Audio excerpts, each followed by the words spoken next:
Som amb la professora Virginia León, som al Pla de Palau. Això era com el centre neuràlgic de la Barcelona de 1700-1714. Barcelona va tornar a ser la seu d'una gran cort europea després de molts segles. Com va viure la ciutat el fet d'acollir una cort? Efectivamente estamos como en el centro de la corte barcelonesa durante la época del archiduque Carlos, coronado como Carlos III, y contrajo matrimonio con Isabel Cristina por poderes primero en Viena y luego fueron ratificados aquí en Barcelona. Aquí en Santa María del Mar, ¿no? Aquí en Santa María del Mar. Efectivamente, esto es como el centro neurálgico, yo pensaba el epicentro de la corte catalana, por la unión del Palacio Real con Santa María del Mar, ambos simbólicos del austracismo y de la corte de Carlos III de Austria.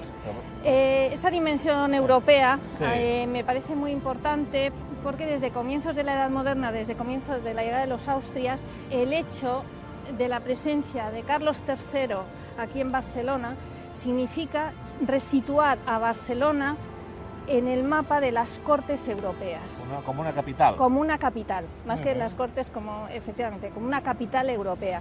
Una capital a la que las diferentes cortes envían embajadores.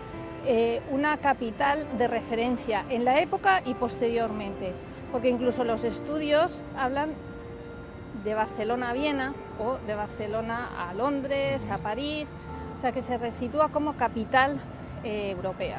Pues no es una ciudad preparada para coger una corte como esta. Una ciudad... Es que ahí estaría también la oportunidad económica. Ah, vale. Porque el adecuar a esta ciudad a esta transformación en corte implica demanda de productos, demanda de construcción de palacios o de construcción de edificios o arreglo de mucho gasto la también. Llegada de plata extranjera, la plata de los aliados, la demanda de, por ejemplo, para la corte de telas chinas, telas italianas, incluso el fomento de la propia producción interna de las manufacturas que ya había empezado a fines del XVII y luego tendrá lugar en el siglo XVIII. Una oportunidad social y económica, como digo, que beneficia a las clases dirigentes catalanas y una oportunidad cultural en la medida que facilita el desarrollo de diversas facetas del ámbito cultural, no solamente, bueno, que ya hablaremos en el ámbito de la ópera, pero también la pintura, las representaciones teatrales. Perquè l'òpera la va portar l'arxiduc Carles. Aquí a la Llotja es va fer la primera representació d'òpera de tota Espanya. Sí, en la Lonja del Mar. Exactament, la Llotja del Mar. Sí. Quina mena de cort era la cort austríaca? Era molt ostentosa o...? Yo creo que trata de transponer a Barcelona la corte de Viena. Ah. La ópera había sido introducida en la corte de Viena por María de Gonzaga, que se había casado con Fernando II, el emperador, en segundas nupcias. Y por eso ya fue habitual en la corte de Viena. Cuando llega aquí el archiduque, que es el rey Carlos, que es en 1705, es el año que fallece el emperador Leopoldo. Por eso inicialmente, por el luto, no hubo festejos, o muchos festejos musicales, pero posteriormente sí.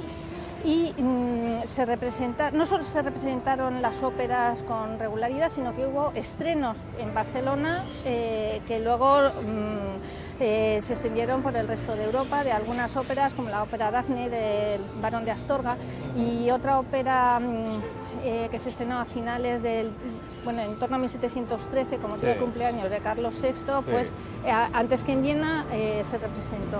¿Les gustó a los barceloneses la ópera?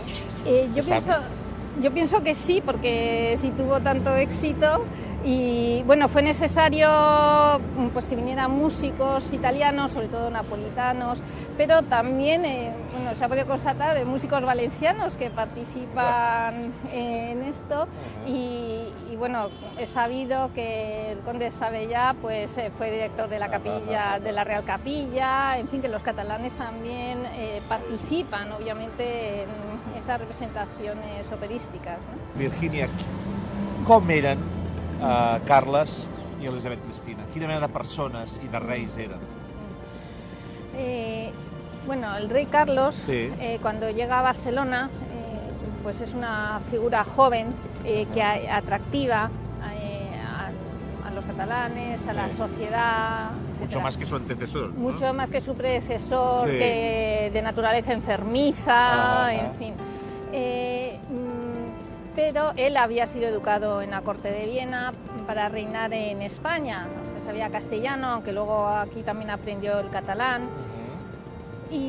Pero por su forma de ser, era una persona preparada, culta, pero era un poco más distante. Ajá. En cambio, en el caso de Isabel Cristina, parece que desde el principio, desde que desembarca en Mataró y luego tiene su entrada en Barcelona, las relaciones con la población son más directas.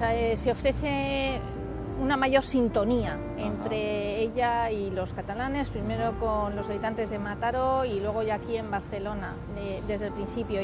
Perquè era més simpàtica, més oberta, més... Me parece que era más simpática, efectivamente, y sobre todo no marcaba esas distancias.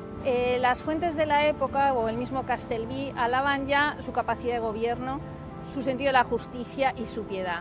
No ya solo piedad religiosa, como sabemos era de origen protestante, se convierte al catolicismo para casarse con el rey Carlos y por eso participa en muchas ceremonias religiosas, sino esa otra dimensión de la piedad con respecto a la población, no ya a la población, sino porque había muchos exiliados de otros territorios de la monarquía en Barcelona, muchos refugiados.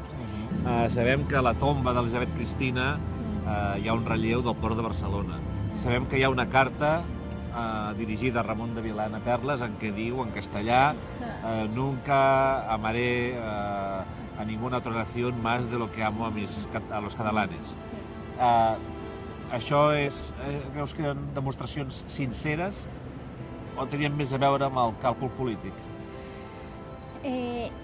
Yo pienso que puede tener una buena dosis de sinceridad, en el sentido, ella llega a Barcelona con a Mataró cuando desembarca con 17, 18 años.